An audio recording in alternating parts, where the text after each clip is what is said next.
கர்த்தரோ யோசேப்போடே இருந்து அவன் மேல் கிருபை வைத்து சிறைச்சாலை தலைவனுடைய தயவு கிடைக்கும்படி செய்தார்.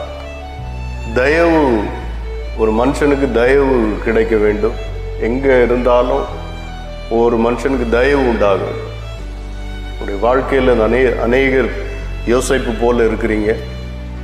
அநேகருடைய வாழ்க்கை யோசேப்பு எந்த அளவு போனாப்புலே அதே போல தான் யோசேப்பினுடைய அனுபவம் உங்கள் வாழ்க்கையில் இருந்துகிட்ருக்கு. தனிமைப்படுத்தப்பட்டிருப்பீங்க.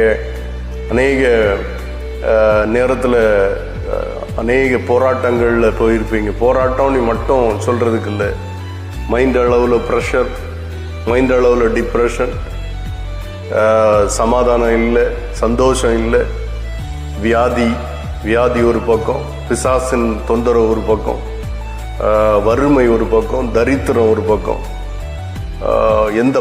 எந்த பக்கத்தில் போனாலும் போக முடியாது.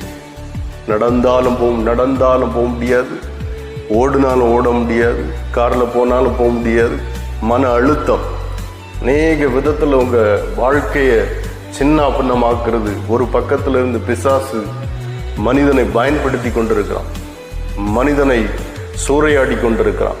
இதில் அனுப்பி விடுகிற ஏவல்கள், மந்திரங்கள், பல போராட்டம் ஒரு மனிதனை தொட்டி கொள்ளுகிறது. ஆனால் அது மத்தியிலையும் யோசேப்பா கர்த்தர் ஒன்று நடத்தி கொண்டிருக்கிறார். எனக்கு ஒரு நண்பர் தெரியும். பார்த்தீங்கன்னா 10 பேர், அவங்க வீட்டில் 10 பேர், ஒரு அப்பா அம்மாவுக்கு 10 பேர். 10 பேரில் கடைசி ஒரு வயசாகிட்டார். எல்லாருக்கும் செட்டில்மெண்ட் எல்லாம் பண்ணிவிட்டு கடைசியில் நீ என் பிள்ளையே இல்லைன்னு உயில் எழுதி வச்சுட்டு போயிட்டார். கடைசி இவர் ரொம்ப கஷ்டப்பட்டு எடுத்து ஆண்டவரை ஏற்றுக்கொண்டார். அவங்க வேறு இதில் இருந்தாங்க. ஆனால் ஆண்டருக்குள்ளே வந்த உடனே அண்ணன் தம்பி எல்லாம் பகை. அவருக்கு ஒரு ஷேர் கிடையாது. அப்பா ஒன்று பிள்ளையே இல்லைன்னு சொல்லிட்டாருன்னு சொல்லி அவரை தூக்கி வீசிட்டாங்க. ஆனாலும் நான் சொன்னேன் யோசேப்பு, நீங்கள் ஒரு யோசேப்பு. அதே போல் இதை கேட்டுக்கொண்டிருக்கிற பிள்ளைகள், நீங்கள் ஒரு யோசேப்பு.